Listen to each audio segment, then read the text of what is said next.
Pero hoy, hermanos, voy a estar predicando en Efesios capítulo 5, de los versos del 1 al 17. Así que le invito a que abra su Biblia en la carta a los Efesios capítulo 5, de los versos del 1 al 17.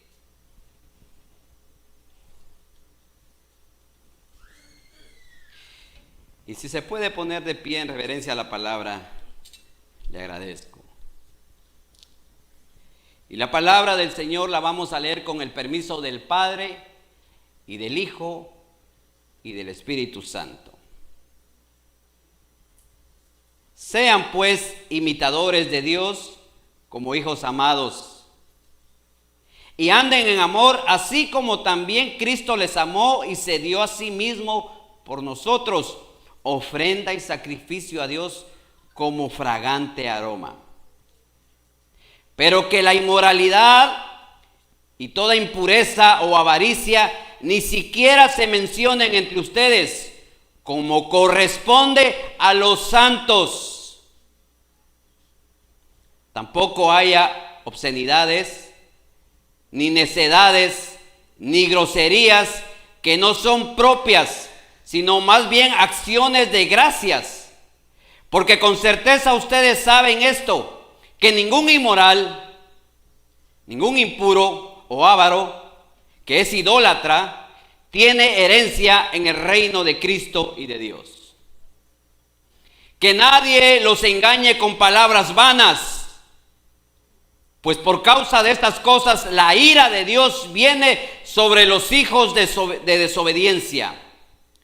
Por tanto, no sean partícipes con ellos. Porque antes ustedes eran tinieblas, pero ahora son la luz en el Señor. Anden como hijos de luz, porque el fruto de la luz consiste en toda bondad, justicia y verdad. Examinen qué es lo que agrada al Señor y no participen de las obras estériles de las tinieblas, sino más bien desenmascárenlas, porque es vergonzoso aún hablar de cosas que aquellos hacen en secreto. Pero todas las cosas se hacen visibles cuando son expuestas a la luz, pues todo lo que se hace visible es luz. Por esta razón dice: despierta, tú que duermes, y levántate de entre los muertos, y te alumbrará Cristo.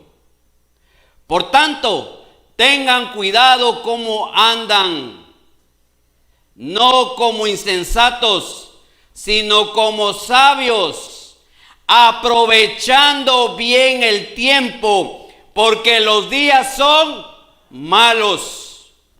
Así pues, no sean necios, sino entiendan cuál es la voluntad del Señor.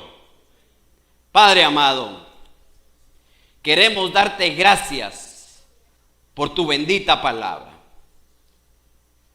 porque reconocemos que tu palabra, Señor, es tu aliento, que fue inspirada a esos hombres temerosos, llenos de tu Espíritu Santo, el cual escribieron con temor las palabras que tú dictabas. Y hoy nosotros tenemos el privilegio de leerlas. Y te damos gracias por ella. Pero ayúdanos a vivirlas. Ayúdanos a hacer de ellas nuestra vida, Señor. Padre, muchas gracias te damos por tu bendita palabra. Te suplico que a partir de este momento, Señor amado, y que a través de tu Espíritu Santo, este siervo,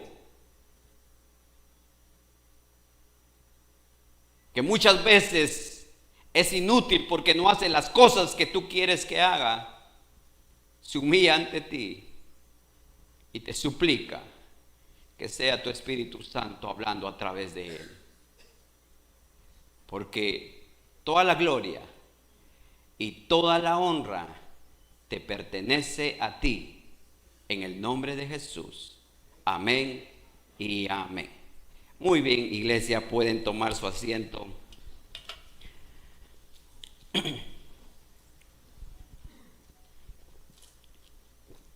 El tema de hoy es: imitemos a nuestro Padre Celestial. Yo no sé cuántos han visto a un niño que se sienta en el automóvil del papá, ¿verdad? Y quiere conducir como conduce papá. ¿Cuántos han visto ustedes eso, verdad? Yo recuerdo cuando mi hijo chiquito se subía al timón, pesaba. Pero qué triste sería que ese hijo pequeño que ve al papá manejar por el freeway y se enoja porque un carro se metió adelante y comienza a somatar el tablero, el hijo cuando esté ahí sentado en el timón haga lo mismo. Porque los hijos aprenden más mirando lo que los padres hacen, ¿verdad? Yo no sé cuántos han visto una imagen donde el papá va caminando, ¿verdad? Y le dice el papá: hijo, ten cuidado donde pisas. Y el hijo le responde: tú ten cuidado, porque yo sigo tus pasos.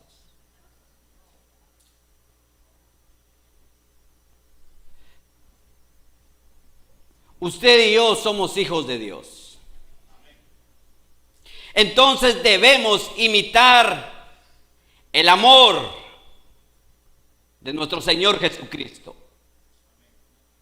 Usted y yo debemos de caminar en amor, debemos de caminar en luz, debemos de caminar en santidad como hijos de luz. Antes éramos hijos de las tinieblas, ahora somos hijos de luz. Y por lo tanto nuestras actitudes deben ser como un hijo de luz, imitando a nuestro Padre que es luz. Y es por eso que el primer punto de esta mañana es: andemos en amor. El apóstol Pablo enlaza esta parte con los últimos 2 versículos del capítulo anterior, donde nos advierte contra la amargura y la ira. Y miren, hermanos, es triste y es lamentable ver cómo estas actitudes, la ira y la amargura, está en la familia de Dios. Yo he sido testigo, hermanos, donde he ido a velorios de cristianos y por X motivos están peleados, muestran su enojo, muestran su amargura, muestran su ira, y no se hablan. Aún en esas circunstancias de dolor, de luto, no se hablan. Y uno pensaría: ¿cómo es que esta gente que está pasando por esta pérdida, por este dolor, no pueden hacer las paces entre ellos?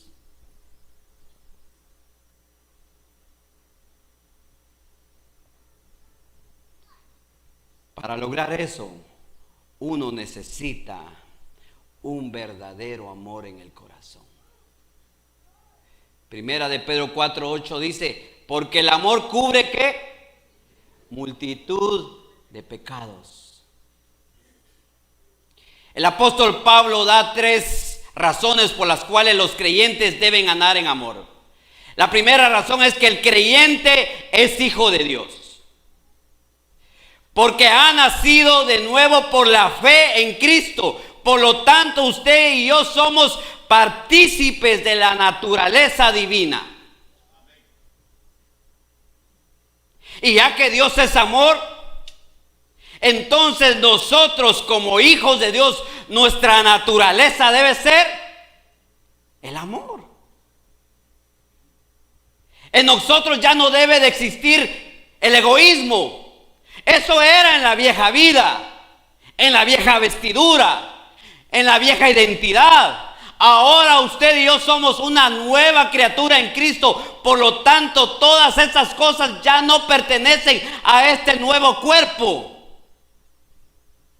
Porque nuestra nueva naturaleza o el nuevo hombre nos lleva a amar y a velar por la gente que lo necesita.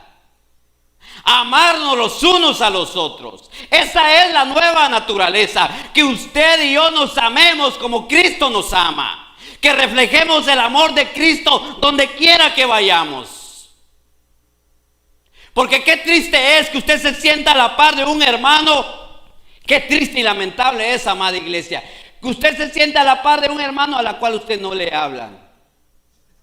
Qué triste. Y perdóneme por lo que le voy a decir, pero se lo digo con temor y temblor. Si usted hace eso y tiene esas actitudes, hermano, de nada sirvió la madrugada de este día. Porque Dios es amor. Y Dios no ve raza ni colores. Él dio su vida por todos nosotros. Él no hace acepción de personas. Entonces, como hijos amados, debemos de andar en amor. La segunda razón es que el creyente es un hijo amado de Dios. Mire, imagínense, Dios habla de nosotros de la misma forma que habló de Jesucristo en Mateo 3:17. Porque el pasaje dice, en el verso 1 dice: sean pues imitadores de Dios como hijos amados. ¿Y qué dice Mateo 3:17? Este es mi hijo amado. Wow. Usted es un hijo amado de Dios. El Padre nos ama tal como ama a su Hijo. Y Juan 17:23 dice: yo en ellos, dice el Señor, y tú en mí, para que sean perfeccionados en unidad, para que el mundo sepa que tú me enviaste y que los amaste, tal como me amas a mí. No hay diferencia de amor. Dios nos ama como ama a su Hijo. Dios ama a su creación. El enemigo llena la mente que dice: no, es que Dios no te ama. Porque si Dios te amara, no estuvieras pasando lo que estás pasando. Porque si Dios te amara, no estuvieras viviendo lo que estás viviendo. Porque si Dios te amara, tus hijos estuvieran acá. Y empieza el enemigo a tirar, y usted se lo cree. No. Cristo nos ama como ama a su Hijo. Yo quisiera que reflexionemos en estas preguntas. ¿Qué más podría hacer el Padre para expresar su amor hacia nosotros? ¿Qué más?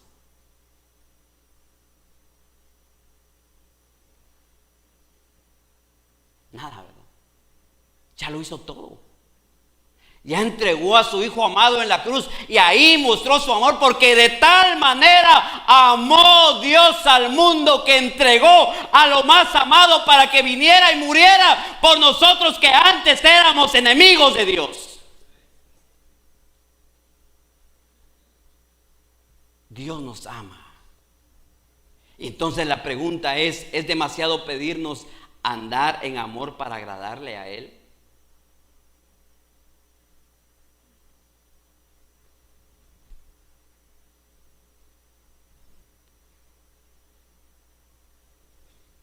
Iglesia amada, tengamos presentes esas preguntas. La tercera razón es: el creyente ha sido comprado a gran precio. Y se entregó por nosotros en ofrenda y sacrificio a Dios para olor fragante, lo dice el verso 2.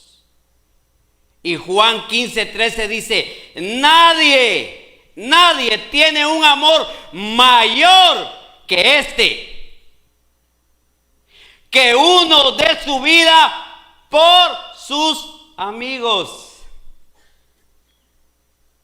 Y Romanos 5:10 dice: porque si cuando éramos enemigos fuimos reconciliados con Dios por la muerte de su Hijo.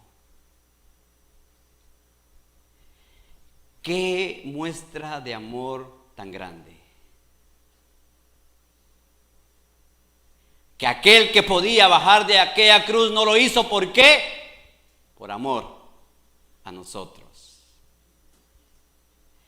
El apóstol Pablo compara el sacrificio de Cristo en la cruz con los sacrificios de olor grato del Antiguo Testamento que se presentaban en el templo.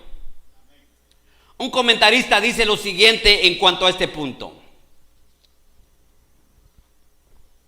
Él dice que cuando se ofrecían los sacrificios del antiguo pacto, se decía en cuanto al humo de los holocaustos que subía delante de Dios, o sea, ese humo que subía delante de Dios tenía olor que apacigua o olor fragante. Es decir, que se trataba de un sacrificio agradable a Dios y acepto delante de Él. La idea es que en la condición pecadora del hombre, el hombre huele mal. Pero cuando Cristo se ofreció por nuestros pecados, ese sacrificio subió ante la presencia del Señor y el hedor de este pecado ya no llegó a Dios. Gracias al sacrificio de Cristo. Gracias a Él, porque Él pagó por nuestros pecados. Gracias a que Jesucristo se entregó a la muerte por amor a nosotros. Y fue ese el cumplimiento definitivo de todos los sacrificios del antiguo pacto. Y aunque en su caso no hubo un holocausto, ni hubo humo procedente de una ofrenda quemada, la fragancia de aquel sacrificio que quita realmente el pecado del mundo subió al cielo y llenó el trono de Dios, por lo cual ahora Dios quedó plenamente satisfecho con ese sacrificio. Ahora el ser humano es aceptable gracias a Cristo Jesús. Gracias a ese sacrificio, usted y yo somos aceptables ante la presencia de un Dios que es 3 veces santo. ¿Por qué? Porque Él rasgó el velo. Cristo lo pagó todo.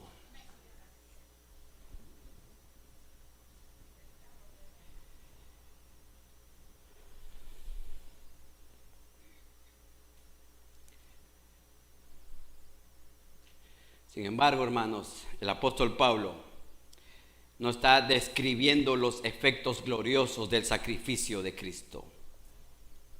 Él no está describiendo el sacrificio de Cristo solo para que nosotros nos podamos gozar en ellos.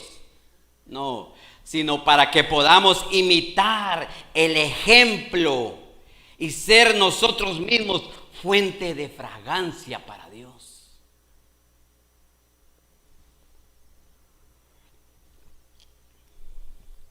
Qué triste y qué tragedia es si el creyente, en vez de desprender la fragancia de la santidad, se vuelve a las prácticas malolientes de su vida pasada.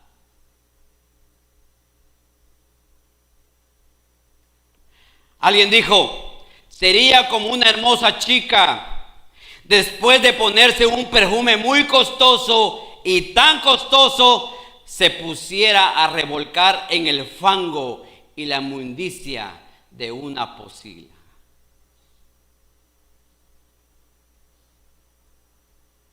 Usted y yo olemos a Cristo. La presencia de Cristo anda en nosotros, camina en nosotros.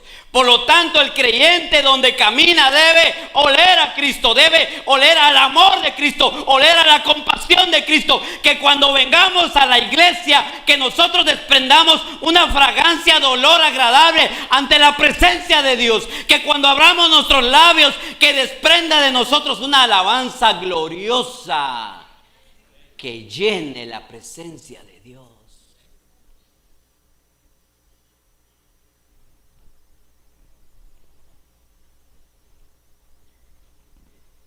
Y esto me lleva a mi segundo punto.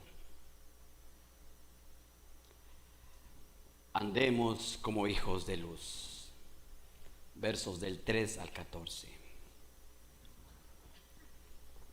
Y la pregunta en esta mañana es: ¿estamos imitando a nuestro Padre a caminar en luz?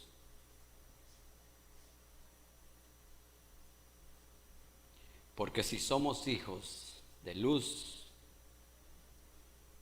no podemos vivir en las tinieblas. Porque si somos hijos de luz, no podemos vivir en el pecado. El apóstol Pablo da 3 explicaciones de por qué los creyentes deben caminar como hijos de luz. La primera explicación es que usted y yo somos santos. No muchos lo creen.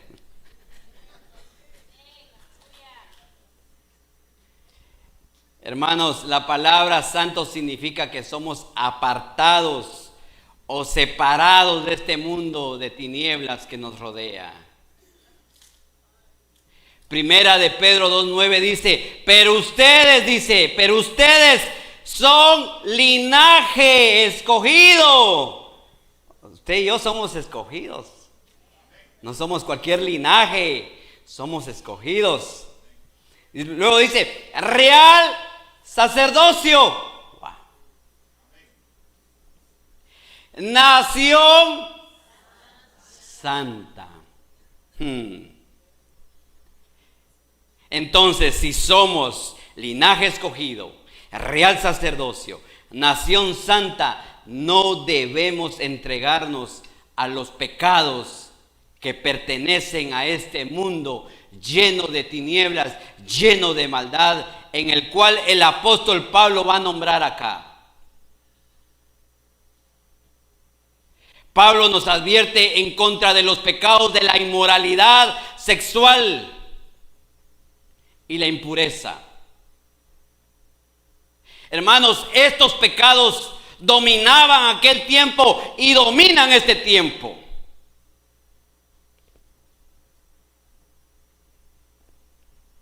Éfeso era un centro de inmoralidad y perversión sexual, conocido tal en todo aquel mundo antiguo. Ahí, hermanos, se adoraba al templo a la diosa Artemisia, diosa de la fertilidad, cuyo culto era celebrado con orgías sexuales.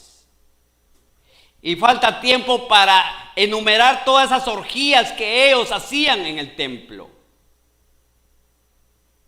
Imagínense, las mujeres se acostaban con los sacerdotes porque le rendían culto a esa diosa.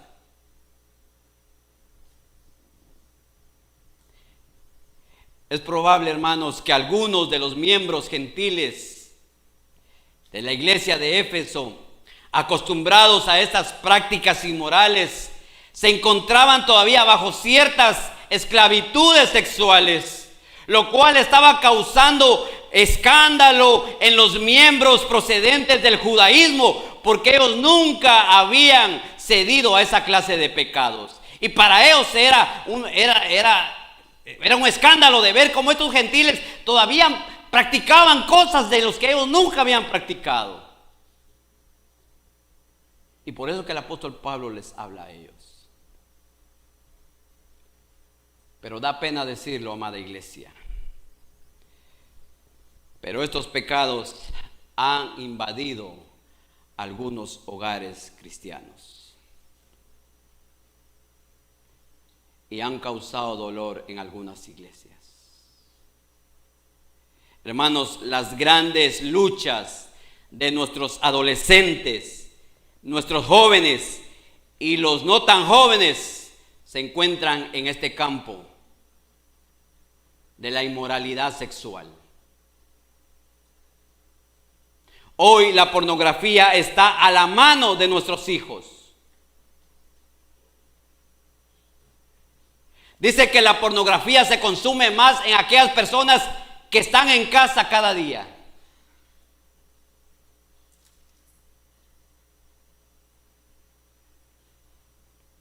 Este siglo no es diferente cuando Pablo estaba predicando en Éfeso. Vivimos en esos tiempos, hermanos, donde la inmoralidad sexual está a plena luz del día, donde la inmoralidad sexual encabeza la lista en estos tiempos. Ahora ya no da pena. Usted ve una película y cuando siente, o sea, ya da pena ver una película. Porque si usted se pone, siempre van a haber escenas de sexo.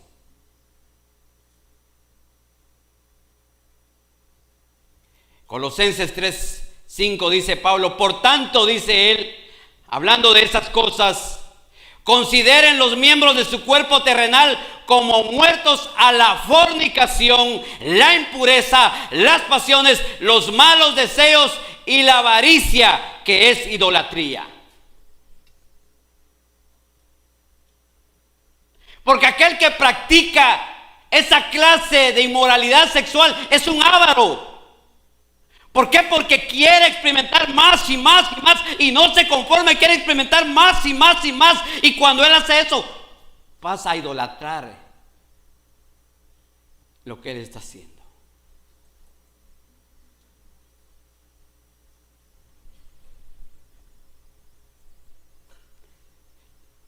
Algunas personas tratan de evadir esta enseñanza de las Escrituras.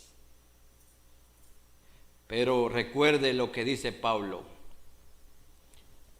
no debe haber ni siquiera un indicio de inmoralidad sexual en la vida del creyente.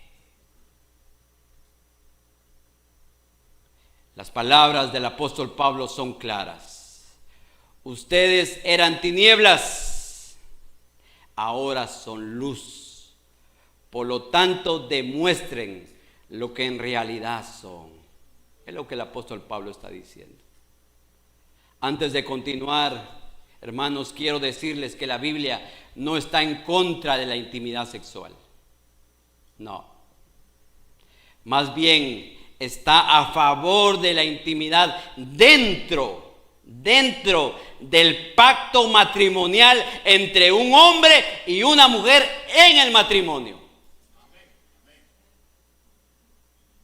Porque si la persona está teniendo relaciones fuera del matrimonio, no está gozando lo que realmente Dios dejó para nosotros.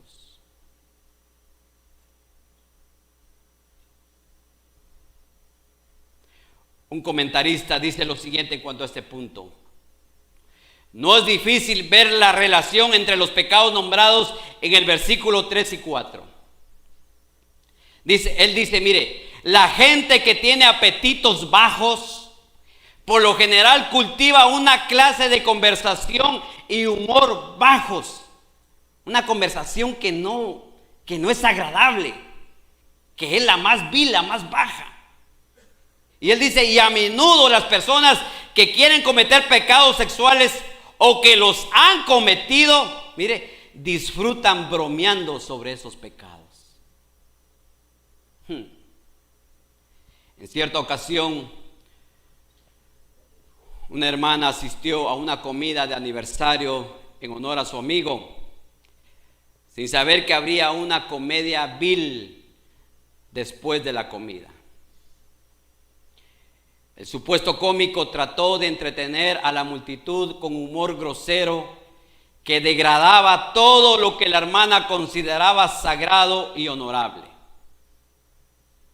En un momento del programa, este cómico tuvo sed y dijo, por favor, trágame un vaso de agua, le dijo al mesero. En ese momento la hermana añadió, y traigan un cepillo de dientes y una barra de jabón también. Claro, lavarle la boca con jabón nunca limpiaría su manera de hablar, pero todos entendieron lo que ella quiso decir. Alguien dijo, el tema del sexo es un tema de agradecimiento en lugar de bromas groseras. Burlarse de ellos lleva a degradarlos.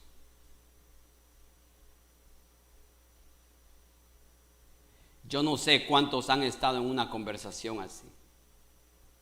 Y uno se siente incómodo, ¿verdad? Uno se siente incómodo cuando estas personas hablan del sexo de una manera baja, vil. Y el Señor le dijo a Adán y Eva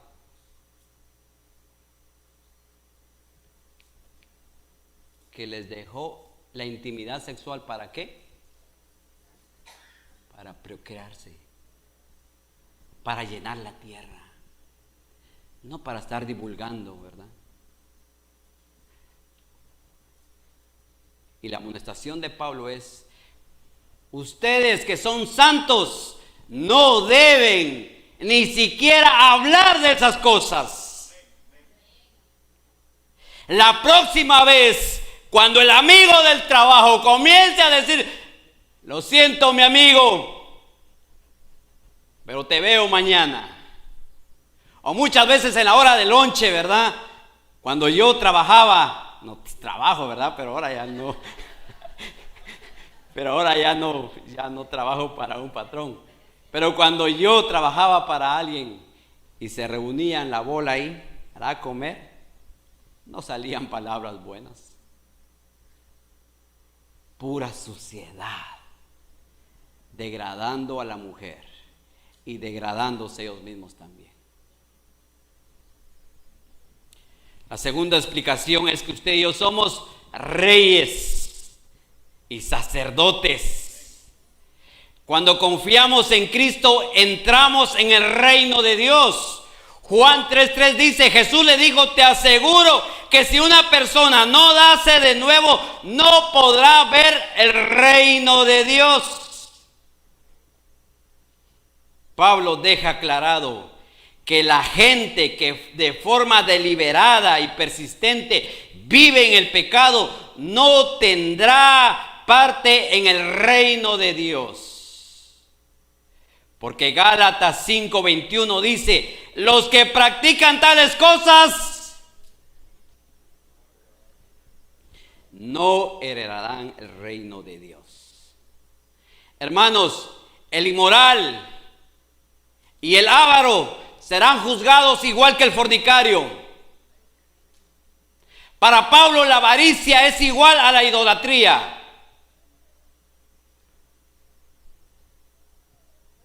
Porque qué triste es, amada iglesia, que muchas veces nosotros nos pongamos a tildar a la gente y digamos: ay, es que ese homosexual no tiene perdón de Dios.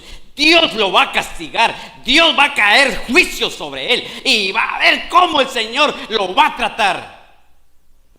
Pero ¿qué pasa con el mentiroso que está en casa? Con el fornicario que está en casa. ¿No es igual? Pecado es pecado. Y Dios no está viendo si usted es creyente y como cometió pecado, este no. Dios no puede ver el pecado, pero sí puede ver al pecador. Y esa persona que está andando así debe arrepentirse, venir a los pies de Cristo. Porque todavía estamos en el tiempo de la gracia. En los días del apóstol Pablo, mire, habían falsos creyentes que decían que los creyentes podían vivir en pecado sin sufrir consecuencias. Estos engañadores tenían muchos argumentos para convencer a los creyentes jóvenes en la fe que podían pecar de una forma repentina o repetida y aún así entrar en el reino de Dios. Ellos sacaban aquel pasaje de su contexto que dice: donde abunda la maldad, abunda la gracia. Entonces, si abunda la gracia, pues démosle rienda suelta. Esa es la mentalidad de muchos. Estamos en el tiempo de la gracia, mi hermano. Pero ese tiempo de la gracia se puede cerrar en un abrir y cerrar de ojos. Pero mire, Pablo le respondió este argumento necio en Romanos 6, y lo voy a leer en la Nueva Traducción Viviente, y dice: ahora bien, ¿debemos seguir pecando para que Dios nos muestre más y más su gracia maravillosa? Por supuesto que no, dice el apóstol Pablo. Nosotros, viviendo en pecado, ¿o acaso olvidaron que cuando fuimos unidos a Cristo Jesús en el bautismo, nos unimos a Él en su muerte? Pues hemos muerto y fuimos sepultados con Cristo mediante el bautismo, y tal como Cristo fue levantado de los muertos por el poder glorioso del Padre, ahora nosotros también podemos vivir una vida nueva. Dado que fuimos unidos a Él en su muerte, también seremos resucitados como Él. Sabemos que nuestro antiguo ser pecaminoso fue crucificado con Cristo para que el pecado perdiera su poder en nuestra vida. Ya no somos esclavos del pecado. Qué preciosa es la palabra, ¿verdad? Nos exhorta a tiempo y fuera de tiempo. Pero lamentablemente, hoy en día hay profesantes que se llaman ser cristianos y practican esas cosas. Lamentablemente no están haciendo la voluntad de Dios. Y estas personas, si no se arrepienten, escucharán las palabras de Mateo 7, 21, 23.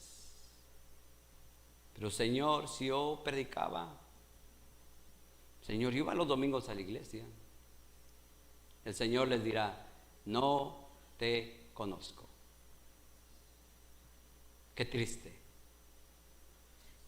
y lamentable es. Jesús habló mucho de la luz de las tinieblas. En Mateo 5:16 dice: así alumbre vuestra luz delante de los hombres, para que vean vuestras buenas obras y glorifican a nuestro Padre que está en los cielos.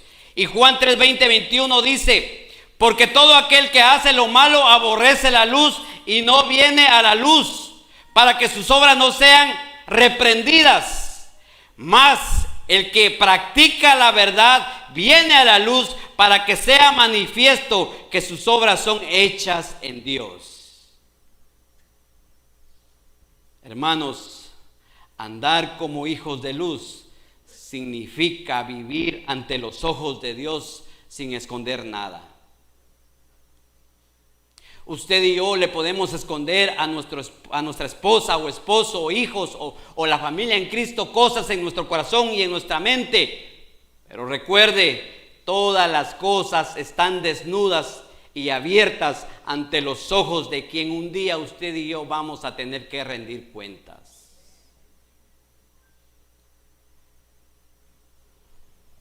El autor o un autor le pidió permiso al gran evangelista Spurgeon para escribir su biografía. Y este gran predicador le respondió: puedes publicar todo lo que quieras de mi vida, no tengo nada que esconder. Qué convicción la de ese hombre, ¿verdad? Hermanos, la luz revela la verdad y expone el verdadero carácter de la persona. Esto explica de por qué la persona que anda perdida, que anda en tinieblas, no viene a la iglesia y no lee la palabra. ¿Por qué? Porque anda en tinieblas. No quiere que la luz de Cristo les ilumine. Cuando usted y yo, hermanos, rehusamos andar en tinieblas, estamos exponiendo el pecado tal y como es. Porque cuando una persona anda en pecado no puede corregir a la otra. ¿verdad? Porque ¿cómo? No hagas esto, y si Él lo está haciendo.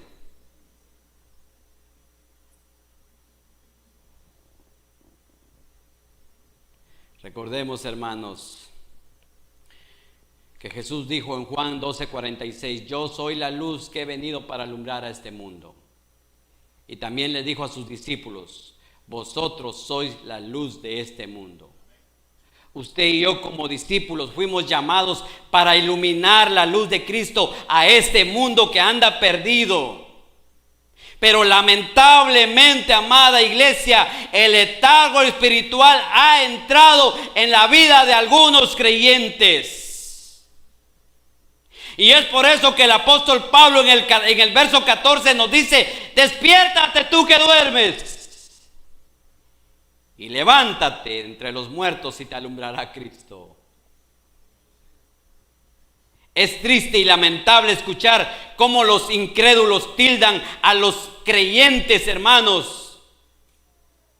Los incrédulos nos tildan como aburridos, ¿verdad? Ahí van los aburridos. Ahí van los enojados. Hermanos, un creyente, hermano, que tiene la luz de Cristo, refleja el amor de Cristo y por lo tanto sonríe, ama, no es aburrido. ¿Quién dice que los cristianos somos aburridos? No, ¿verdad? ¿No estuvimos jugando el domingo? No, yo no jugué, ¿verdad? Pero estuvimos en el parque, ¿verdad? Hasta las 8 de la noche. ¿Somos aburridos? No somos aburridos, somos un pueblo alegre. ¿Por qué? Porque nuestro Dios es un Dios de gozo, de alegría, de paz. Entonces, ¿por qué vamos a andar amargados con la cara si tenemos la paz de Cristo? Y mire, hermano, cuando usted y yo practicamos esas cosas, usted piensa que esta persona va a venir a los pies de Cristo. ¿Ah? Va a decir, para andar como tú, estoy mejor aquí. Para andar aburrido como tú, mejor sigo alegrándome aquí. No. Hay una gran diferencia, ¿verdad? El gozo de ellos es pasajero, pero el gozo de nosotros es eterno. Andemos como hijos de luz y que la luz del Evangelio alumbre el corazón de estas personas. Ya voy terminando. Por último, andemos en sabiduría. En el mismo espíritu de los versículos 7 y 14, el creyente debe despertar y vivir con sabiduría.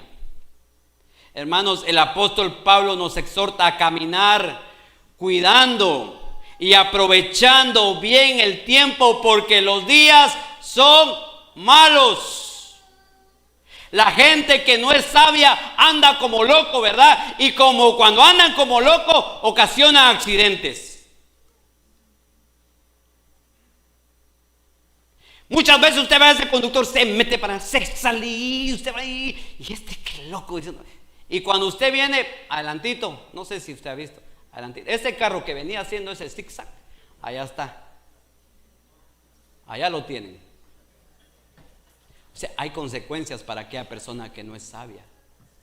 Y el apóstol Pablo dice en el verso 15, no sean insensatos sino como sabios.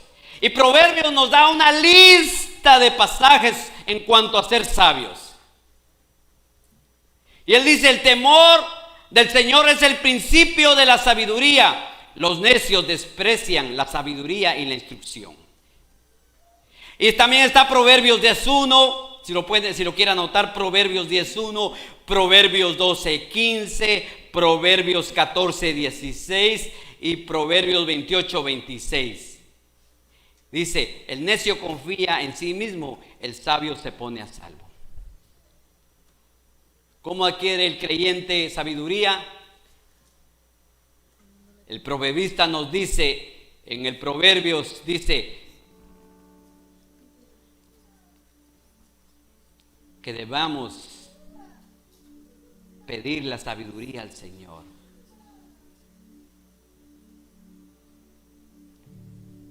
Santiago dice: si alguno de ustedes no tiene sabiduría,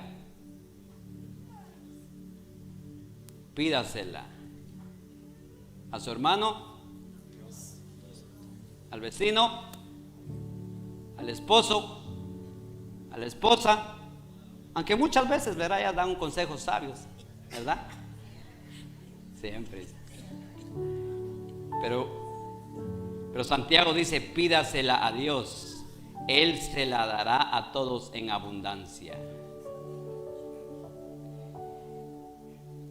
Hermanos, debemos aprovechar bien el tiempo. Pablo le recuerda a los efesios y nos recuerda a nosotros que vivimos en los últimos tiempos. Por lo tanto, debemos de caminar en sabiduría. Como creyentes, usted y yo debemos de aprovechar al máximo este tiempo en el cual estamos viviendo. Yo no sé si usted es ajeno a las noticias, pero yo veo noticias. Y veo cómo la maldad ha aumentado en estos últimos años. Veo cómo virus tras virus tras virus sale hoy en día. Los tiempos son malos. Por lo tanto, usted y yo debemos de andar sabiamente, aprovechando bien el tiempo y brillando la luz de Cristo en este mundo mientras tengamos aliento de vida. Y por último, el verso 17 dice: entiendan cuál es la voluntad del Señor. Consideremos estas preguntas. ¿Qué o quién marca las directrices de nuestra vida?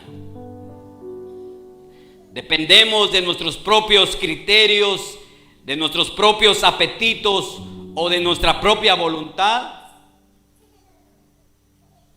¿Nos estamos dejando llevar por los criterios de este mundo, de los criterios de nuestros compañeros y familiares o medios de comunicación? Cuando usted y yo cedemos a la voluntad de ellos, no estamos obedeciendo y no nos estamos metiendo en la voluntad del Señor. Recuerde, Cristo se sometió a la voluntad del Padre cuando dijo: consumado es. Dios obedeció a su Padre, obedeció cuál era la voluntad del Padre, y la voluntad del Padre era que reconciliar al hombre con Dios, y Jesucristo obedeció. Por lo tanto, usted y yo, como hijos de Dios, caminemos en sabiduría, porque los tiempos son malos. En conclusión, ¿cómo se siente usted cuando ese hijo que ama tanto no está viviendo de acuerdo a la enseñanza que usted le ha dado? ¿Cómo se siente usted? ¿Cómo se siente usted como padre de familia que no ve a ese hijo que está actuando, que está viviendo de la manera que usted le enseñó? ¿Cómo se siente?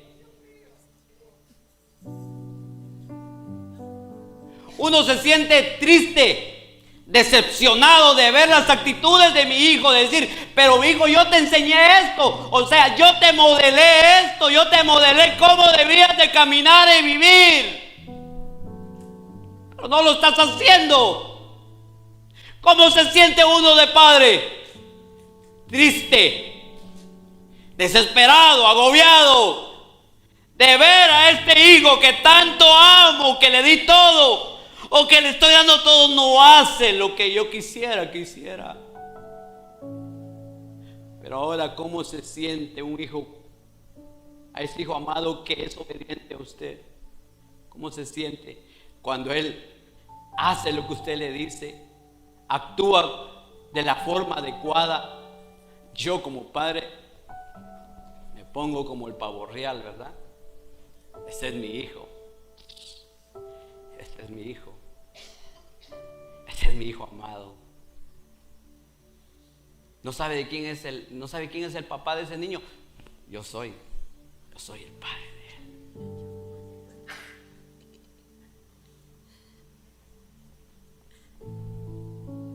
¿Cómo se sentirá el padre?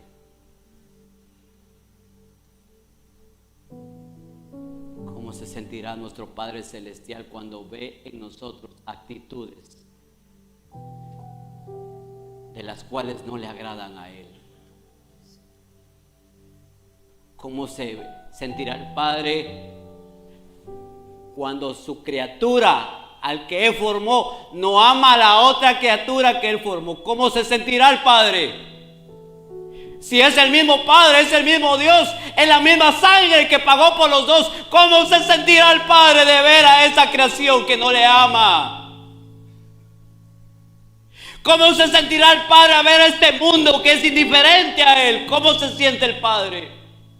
¿Cómo se siente el Padre que usted y yo somos la luz del mundo y no brillamos como Él quiere que brillemos? ¿Cómo se sentirá Él? Él nos dijo: ustedes son la sal de la tierra, ustedes son la luz del mundo. ¿Y cómo se sentirá el Padre cuando esa luz la enterramos bajo el pecado? ¿Cómo se sentirá el Padre?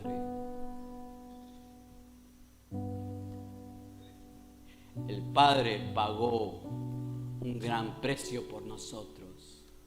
Por lo tanto, amada iglesia, valoremos ese precio.